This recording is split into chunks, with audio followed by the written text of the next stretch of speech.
Salam semesta, hidup itu jalani saja.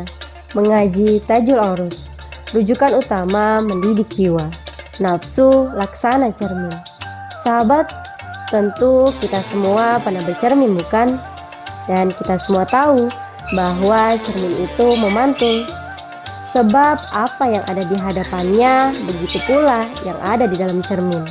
Coba saja, jika kita tertawa, dia pun akan ikut tertawa. Nah, begitulah nafsu. Nafsu laksana cermin. Semakin kita memusuhinya, ia pun semakin memusuhi kita. Kok bisa? Kenapa? Lantas bagaimana caranya? Sahabat, kita memusuhi nafsu sebab kita tahu bahwa nafsu itu buruk dan membawa kita pada keburukan.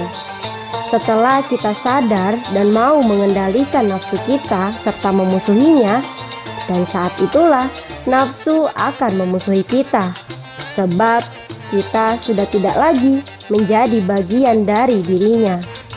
Tetapi jika kita masih buruk dan selalu menuruti hawa nafsu, tentu kita tidak akan sadar, kita malah berteman akrab dengannya. Nafsu tercermin saat kita berbicara dengan orang lain. Dia akan menunjukkan keakuan dirinya.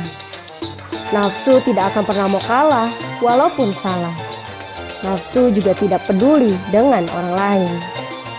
Sahabat, setelah kita mengetahui itu semua, sekarang kita serahkan nafsu kita kepada Allah Subhanahu wa Ta'ala, agar Allah memperlakukan nafsu kita sesuai dengan kehendaknya. Lantas, apakah ini kita disebut dengan putus asa dan tidak mau mengendalikan nafsu kita lagi? Tidak, sahabat. Kita menyerahkan nafsu kita karena kita tunduk dan taat kepada Allah Subhanahu wa Ta'ala. Saat kita menyerahkan nafsu kita kepada Allah, berarti kita ridho dengan ketentuan dan hukum Allah Subhanahu wa Ta'ala. Allah berfirman dalam Quran surat An-Nisa ayat 65, A'udzubillahi minasyaitonirrajim. Fala wa rabbika la yu'minuna hatta yuhaqqimuka fima syajara bainahum tsumma la yajidu fi anfusihim harajan mimma qadaita wa yusallimu taslima. Shadaqallahul azim.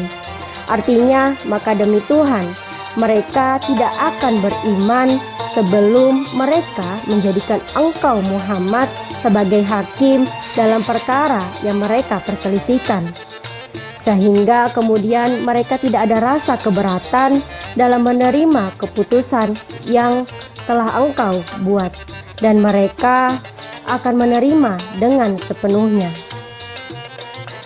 Sahabat, setelah kita ridho, Allah akan membuahkan rasa pasrah atau tawakal kita kepadanya. Tetapi pasrah bukan berarti kita tidak melakukan apa-apa atau menyerahkan begitu saja kepada Allah.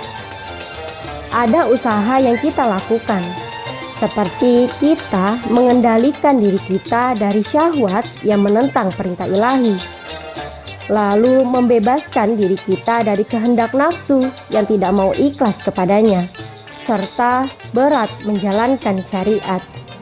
Jika semua itu kita bisa lakukan, tentu kita akan berada di tingkat iman yang lebih mulia. Sahabat, mari kita berserah, sebab berserah bukan menyerah. Wallahu a'lam. Sekian, hidup itu jalani saja. Salam semesta.